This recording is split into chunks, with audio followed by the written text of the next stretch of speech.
Guys, long time no see. So here I am in the flesh, unmade up, unhair done, um, falling apart. I'm a mess. Our family has been recovering from COVID quite slowly over the past 2 or 3 weeks. We all got it one at a time, and like several days after the other. So that's been what we've been dealing with.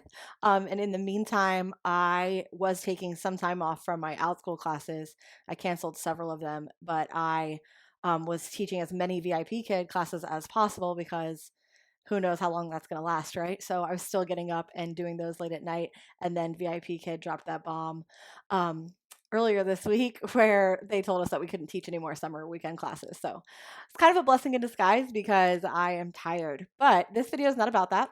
This video is to help you get through that first hurdle of creating, listing that first class and the beginning building of your business on Outschool, the very beginning when you're trying to get those first reviews. So I do have a couple tips for you that have worked for me. I've not been on Outschool in an incredibly long time, but I have been semi-successful as a new Outschool teacher during times when enrollments are not very high. I am getting pretty consistent bookings, and I haven't really been hustling that hard on Outschool over the past couple weeks. But in the beginning, I did put in a lot of legwork to start. And so one of the biggest deals about Outschool, obviously, is when you book your first class, it needs to be something that you are very passionate about and you put a lot of time into because no one knows who you are yet. So I spent a lot of hours planning my first class, and it was a special class that wasn't necessarily in my niche, whatever.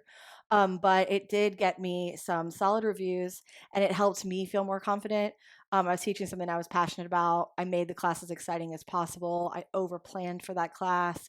I made sure that it had engagement features through Nearpod, which I have a lot of videos on as well.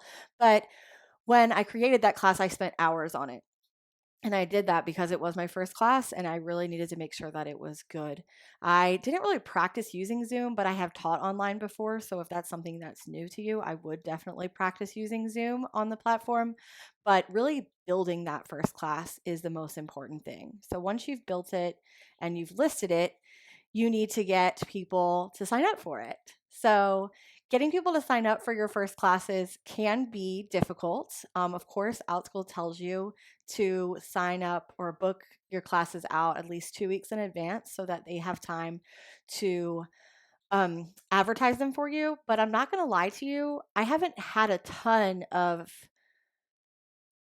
enrollments that I feel like were advertised by Outschool that were booked far in advance. Like I've had a handful of them. I've had a couple.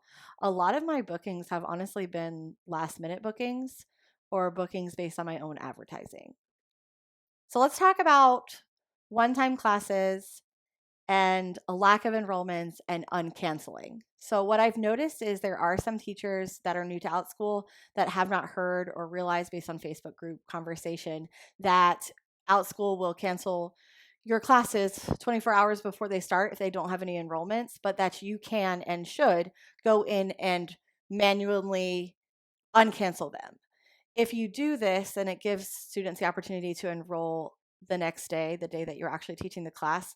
And my first student that was not family or friends enrolled like 30 seconds before my class started. So that's how I got my very first non-family member Outschool student.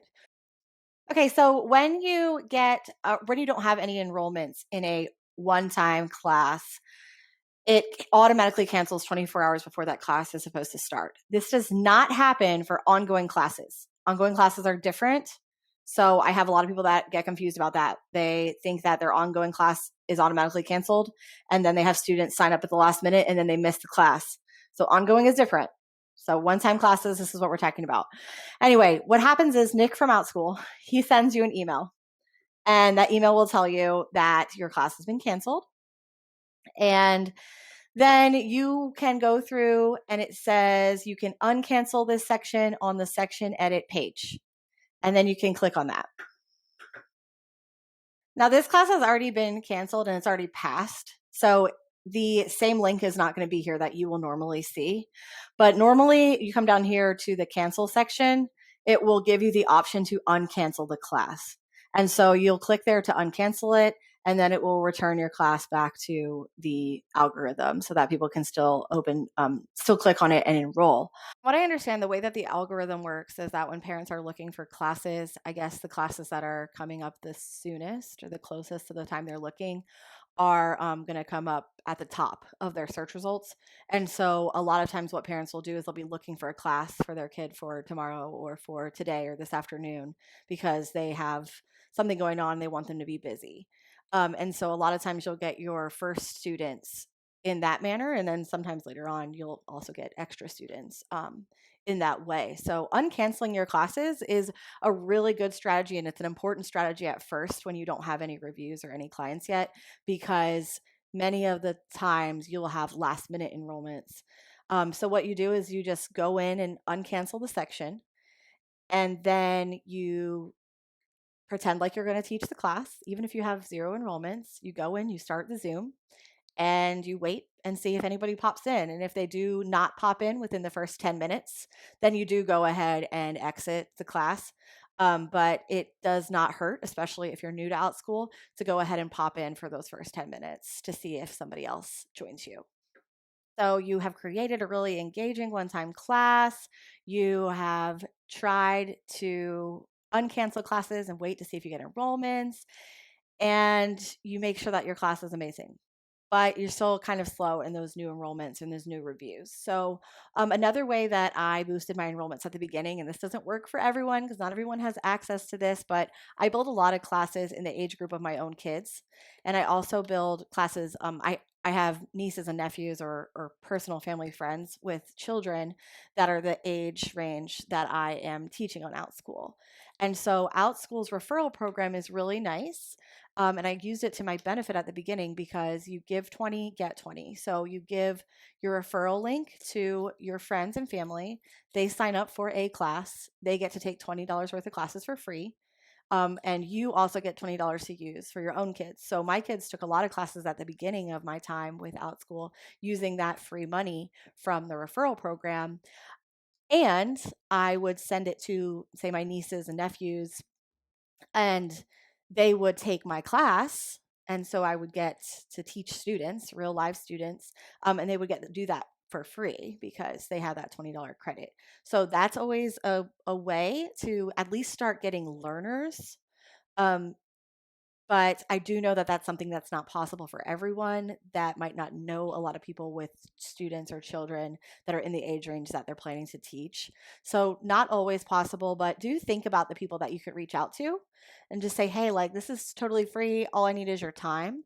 If you would mind just having your kids sit in on this awesome class that I've designed, and then just give me personal feedback, private feedback. It doesn't have to be a review. You can't offer a free class for reviews. That's against the rules. But when you're in this beginning stage of building this business, lean on the people that you know to give you feedback to help you better serve the people that you're actually trying to attract.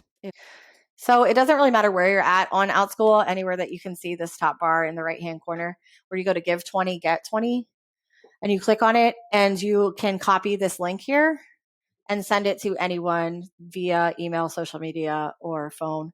And your referral link is the same for both parents that are signing kids up for classes as well as teachers that are signing up to teach. I'm not going to talk about the teacher program right now, but the parent program is really simple because all they have to do is accept the link, sign up with an email address that has not been used on Outschool before, and then they can begin signing up for classes. They get $20 free, and then as soon as they take their first class, you get $20 in your account as well. If you don't have your own children to use the credits, I think you can gift them to people. I'm pretty sure that's how it works, but my kids use all mine. So that's how we do it. So Facebook is where I do almost all of my promotion for Outschool, and I have definitely gotten clients and students on these different websites. But one way is the actual Outschool class promotion page. So you could just search that and add yourself to it. If you're a teacher, you usually have to give them your teacher link. Make sure that you follow all the rules. But here, people just post classes, no discounts, or it doesn't have to be a discounted class or a free class or anything. They're just posting any kind of class that they want. And so you'll notice that it's helpful to have graphics that are eye-catching, once again, with Canva or another graphic design program. And then they also have the link to the actual classes. And if you have more than one link that you'd like to advertise, just say links are in the comments. And then you go ahead and put all your links there so that parents have ease of access to your classes. I also have several that are specific to the age groups that I teach. And then the free and discounted classes are here as well. And so those are the groups that I am a part of, and I'm sure there's even more. But this is a great way to advertise your classes, give parents those direct links, advertise your discounts. If you are trying to promote or fill up a class at the last minute, the discounted classes are a great way to do that, at least to get learners in, and then potentially get some reviews while you're trying to build this Outschool business.